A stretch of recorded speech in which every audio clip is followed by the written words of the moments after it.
Pakistan cricket team के allrounder Mohammad Nawaz पर नशाआवर अद्वियात इस्तेमाल करने का इल्जाम क्या हुई लगाया गया है। आईसीसी ने पाकिस्तान क्रिकेट बोर्ड को इस मामले से आगाह कर दिया है। वर्ल्ड कप के दौरान टेस्टिंग हुई थी जिसके नतीजे में रिक्रिएशनल ड्रग का इस्तेमाल सामने आया है। आईसीसी ने ये खबर ऑलरेडी पीसीबी को भेजी हुई है और पीसीबी अब उसके ऊपर इंक्वायरी कर रहा है। Mohammad Nawaz was tested positive in the drug test during the world cup.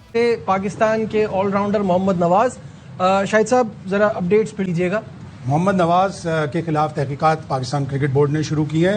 को रिक्रिएशनल ड्रग के लिए उनका टेस्ट हुआ है, वो पॉजिटिव टेस्ट आया है। इसका मतलब है अब नवाज मजीद पीएसएल में तो शायद हिस्सा ना ले सके। करते for instance there is no point complaining unnecessary about the and players are professional and they are professional, that's their bread and butter, they live for it, they have no other job, they no amateur anymore, so yes they are professional, they should be able to adapt themselves. कोई excuse नहीं होना चाहिए। अब जाहिर बात ICC ने इनको report भेजी, आईसीसी का मामला है, अब इनको क्लियर तो आईसीसी को करना पड़ेगा, वरना अगर नहीं क्लियर करेंगे तो जुर्माना, बैन कुछ भी लग सकता है। कि अगर तो ऐसी ड्रग या कोई ऐसा सब्सटेंस जो कि सीधा परफॉर्मेंस एनहांसमेंट का है, फिर तो वाटा की कवानीन बहुत सख्त है, वो तो फिर 4 साल तक भी बात जाती है। लेकिन यार मतलब रिक्रिएशनल ड्रग यूज होता है ना, वो एक ऐसी चीज होती है कि मतलब यार आप एक वर्ल्ड कप खेल रहे हो और उसमें अगर आपको अंदाजा नहीं है कि रैंडम टेस्ट हो सकता है, क्योंकि होते हैं रैंडम टेस्ट, तो फिर तो यार आपसे बड़ा कोई बेवकूफ़ नहीं है। अब अगर डोप टेस्ट जब पॉजिटिव आता है, there are very little chances, very slight chances कि वो टेस्ट रिजल्ट जो है वो ओवरटर्न हो जाए।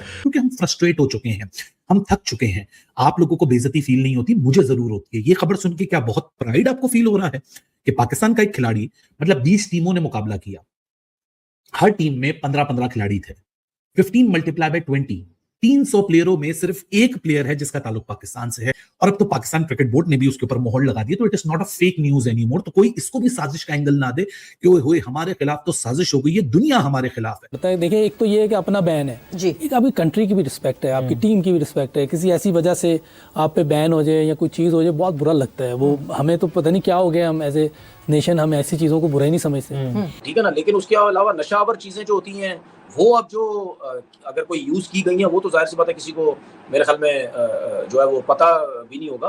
तो अब तो ये नवाज को खुद पता होगा कि क्या उसने कोई चीजें इस्तेमाल की है नहीं है। वर्ल्ड कप के दौरान उनका ये टेस्ट हुआ था। अब अगर वो दोबारा से जो है वो टेस्ट करवाते हैं तो उसमें क्या दोबारा पॉजिटिव आता है या नहीं आता। आप प्लेयर्स को अब थोड़ा टाइट करना शुरू करें, सीधी सी बात है, बहुत हो गया। ये कोई छोटी बात नहीं होती यार। रिक्रिएशनल ड्रग यूज किस लिए भाई? आपको पता है पाकिस्तान को रिप्रेजेंट कर रहे हो, आपको पता है कि टेस्ट होगा तो उसमें गड़बड़ हो सकती है, तो सख्त से सख्त सजा मिलनी चाहिए इनको। सबसे पहले प्रोविजनल सस्पेंशन लगाई जाती है। अब 1 महीने से 3 महीना या 2 महीने से लेके 2 साल से लेके 6 महीने से लेके 2 साल तक के बैन ये लग सकते हैं मोहम्मद नवाज को। सबसे पहले तो प्रोविजनल सस्पेंशन होती है कि आपको जब तक ये चल रहा होता है आपको हर जगह से सस्पेंड कर दिया जाता है। कि आईसीसी वर्ल्ड T20 के दौरान ऑलराउंडर मोहम्मद नवाज का जो टेस्ट आया है उसमें उस रिजल्ट में ये आया कि वो नशे-आवर अद्वियात इस्तेमाल कर रहे थे और बेसिकली रिक्रिएशनल ड्रग। ओके, अचानक टेस्ट होता है रैंडमली आकर, किसी 2 लड़कों का वो यूरिन टेस्ट ले लेते हैं और जैसे उन्होंने बोला ना 2 पैक्स में करते हैं। अगर एक गलत आ गया तो वो चैलेंज कर सकता है कि आप दूसरा भी मेरा टेस्ट करो। अच्छा, उसके अंदर दवाइयों पर बहुत सख्त पाबंदी है। ये लड़कों को मना है कि कोई बगैर डॉक्टर से पूछे ना करें, जो कि आईसीसी के जो एक लिस्ट है उसके अलावा ना खाएं, वरना आपके ऊपर कुछ भी हो सकता है। तो ये अब पॉजिटिव आया है, देखते हैं कि इसको वो चैलेंज करते हैं नहीं करते, फिर आगे देखें। ये आईसीसी की तरफ से हो गया, and when you doing something chronically और आप उस चीजों को फ्लश आउट होने का टाइम नहीं देते हैं, सो इवेंचुअली वो पॉजिटिव आती हैं। और चाहे 2 कर ले, 3 कर ले, 4 दफा करवा ले, इससे कोई फायदा नहीं होगा। द ओनली थिंग, इसके बाद अब चीजें नवाज के हक में जा सकती हैं, वो पाकिस्तान क्रिकेट बोर्ड का नवाज के साथ खड़े होंगे। देखना ये है कोई कि पाकिस्तान क्रिकेट बोर्ड किस तरह से नवाज के साथ खड़ा होता है, दैट्स ऑल। अदरवाइज अगर क्रिकेट बोर्ड ने उनको छोड़ दिया हुई और आईसीसी को डिसीजन लेने दिया, इन ड्रग्स की जो बात हो रही है, हमें पता है कौन से ड्रग्स हैं, तो मतलब कि फिर नवाज फंस सकते हैं बहुत बुरी तरीके से इसके अंदर। मोहम्मद नवाज ने इस बात को रिजेक्ट कर दिया है और जो सैंपल ए का ये रिजल्ट आया था, जो सैंपल बी भी दिया गया था, बिकॉज 2 सैंपल्स दिए जाते हैं, उस पर उन्होंने कहा है कि उसको रीटेस्ट किया जाए और पाकिस्तान क्रिकेट बोर्ड जो है वो उसकी इंक्वायरी कर रहा है। तो सबसे पहले तो ये कि आई होप सैंपल बी जो है वो नेगेटिव आए और वो पॉजिटिव ना आए, बट फिर भी कितनी एहतियात बरतनी चाहिए एक क्रिकेटर को, इवन कोई दवाई भी कंज्यूम करते हुए। वैसे तो आपने जब भी कोई चीज़ लेनी है, मेडिसिन लेनी है, कुछ भी करना है, वो आपके साथ डॉक्टर या जो भी फिजियो होता है उससे पूछ के लेना होता है। इवन कोई ऐसी मेडिसिन होती है जैसे बास का आपको कॉर्टिजन लगवाना पड़ता है, वो भी इजाज़त लेनी पड़ती है आईसीसी से, अपने डॉक्टर को बताना पड़ता है, फिर वो जाके उनसे कहता है, फिर लगते हैं।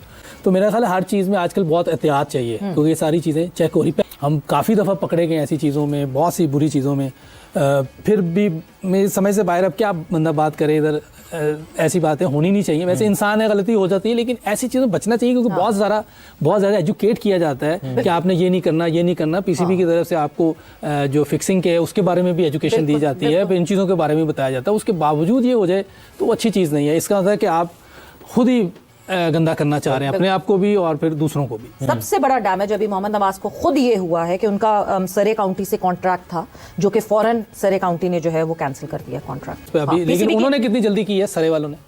उन्होंने फौरन, ऑब्वियसली वो तो अपने साथ कोई टैग लगाना ही नहीं चाहते ना। It's not a good sign इस तरह की खबर आना। टेस्ट हो गया, बड़ी बात है। अभी देखिए आगे क्या आती है स्टोरी, वो तो पीसीबी बताएगा, मेडिकल पैनल बताएगा और मुल्तान सुल्तान की टीम बताएगी। नवाज का टेस्ट T20 वर्ल्ड कप के दौरान हुआ था और वो पॉजिटिव है। इसका मतलब ये इंटरनेशनल मामला है और यकीनन जब T20 वर्ल्ड कप था तो इसका मतलब है आईसीसी ने वो टेस्ट किया होगा। और अब उन्होंने प्रिलिमिनरी पीसीबी ने भी टेस्ट किया, पीसीबी ने टेस्ट नहीं किया, आईसीसी ने टेस्ट किया और वो पॉजिटिव आया रिक्रिएशनल ड्रग्स के लिए। और नवाज T20 ब्लास्ट में इंग्लैंड भी जाने वाले थे। इसका मतलब है अगर उनके ऊपर कोई पाबंदी लगेगी तो वो उनकी डील भी खराब होगी, आगे पीएसएल की भी डील खराब होगी। हर क्रिकेट से जाहिर सी बात है कि आपको तो फिर पाबंदी का सामना तो इसमें है ही। पॉजिटिव आ गया ना, अब तो पॉजिटिव आ गया। आईसीसी का जैसे बताया, अब तो आईसीसी के हाथ में गेम है ना, उन्होंने अनाउंसमेंट करनी, उन्होंने रिपोर्ट देनी, शायद भी उतनी देर शायद पता करवा ले। साथ के साथ मैच खेला था नवाज T20 वर्ल्ड कप में और उसी दौरान टेस्ट होता है। जाहिर है 2 प्लेयर्स का हर टीम से टेस्ट होता है मैच के बाद। वो एक टेस्ट है जो पॉजिटिव उसका आया, जाहिर उसका रिजल्ट आने में थोड़ा टाइम लगता है। इंटरनेशनल लेबोरेटरीज में ये टेस्ट होता है, छुप छुपा के रिजल्ट देते हैं हर चीज। मतलब आज का मैच भी नहीं खेलेगा, जाहिर है मुल्तान सुल्तान।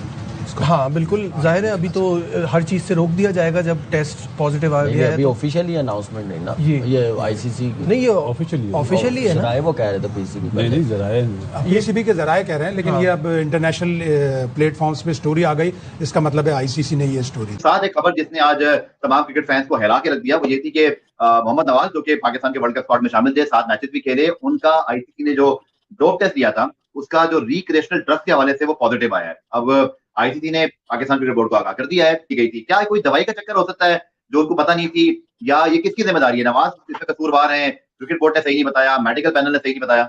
देखिए कुछ दवाइयां भी होती हैं और कुछ जो है ड्रग्स की अगर सूरत में बात करें तो जाहिर सी बात है वो नशे टाइप के जो ड्रग्स होते हैं वो उस जो है वो लिस्ट में आते हैं और उसके बाद जो है वो। Hello guys, how are you? Welcome my YouTube channel Hindustan Roko. आप सबका मेरे चैनल में स्वागत है गाइस। इधर आईपीएल का खुमार वो तो जोरों शोरों से बढ़ रहा है और आईपीएल में एक से एक बढ़कर प्रदर्शन देखने को मिला है और सेंचुरी पे सेंचुरी लगे जा रही है। और उधर पीएसएल का हाल खस्ता हो गया है और पीएसएल में कोई देखने वाला नहीं है, कोई ऑडियंस नहीं है, वो बंद क्रिकेट स्टेडियम में मैच करवा रहे हैं। और पीएसएल में ये खबर आई है कि मोहम्मद नवाज जो ड्रग्स लेते वो पकड़ा गया है और उनको अभी जांच के लिए भेजा गया है। और तो मुझे लगता है कि उसका रिपोर्ट भी पॉजिटिव आया है और पाकिस्तानी मीडिया में खलबली बच गई, जिसे वसीम अकरम बहुत खफा हो गया है, आग बबूला हो गया। आपने वीडियो में देखा हो कि वसीम अकरम और सब यूट्यूबर्स कैसे मोहम्मद नवाज की उधेड़ रहे हैं। और मोहम्मद नवाज जैसे प्लेयर अभी जो इंटरनेशनल क्रिकेट खेल के आए हैं और सब वर्ल्ड कप भी खेले और बड़े बड़े खिलाड़ियों के साथ उन्होंने खेला है और वो अभी ड्रग्स लेते हुए पकड़े गए। जो आईपीएल अभी उसका पीएसएल चल रहा है और पीएसएल में ऐसी घटिया हरकत करके अपने आप को शर्मिंदा करा है और अपने देश को भी शर्मिंदा करा है और पीएसएल को शर्मिंदा कर दिया है। तो मुझे लगता है कि पाकिस्तानी मीडिया ने जो स्टेटमेंट दिया है और हर बार यही बोलते हैं कि ये सब नहीं चलेगा, हमारी क्रिकेट अब ख़त्म होने वाली है और ये से नशेड़ी लोगों को, सब लोगों को बाहर करो और नए खिलाड़ी लाओ, साफ़ सुथरे खिलाड़ी लाओ, अच्छे खिलाड़ी लाओ और हर बार ऐसे खिलाड़ी को मत लो जो अपनी बेइज्जती करवाए, अपनी टीम की बेइज्जती करवाए, अपने देश की बेइज्जती करवा रहे हैं और सबकी बेइज्जती करवा रहे हैं। तो मुझे लगता है कि पाकिस्तानी मीडिया में जो अभी हालात चल रहे हैं, आपने वीडियो में देखा कि सबको खफा हो गए हैं। ऐसे भी उनकी पीएसएल का कोई डिमांड नहीं है, कोई देखता नहीं, व्यूअरशिप नहीं है, कोई भाव पूछता नहीं है और ऐसे में खिलाड़ियों की ऐसी ऐसी करतूतें आती है कि वो सब शर्मिंदा हो गए हैं। तो हाँ, आपको ये वीडियो मज़ा आएगा, वीडियो पसंद आया तो आप मेरे चैनल के साथ बने रहिए। मैं आपके लिए ऐसे मज़ेदार वीडियो लेते आऊँगा। धन्यवाद।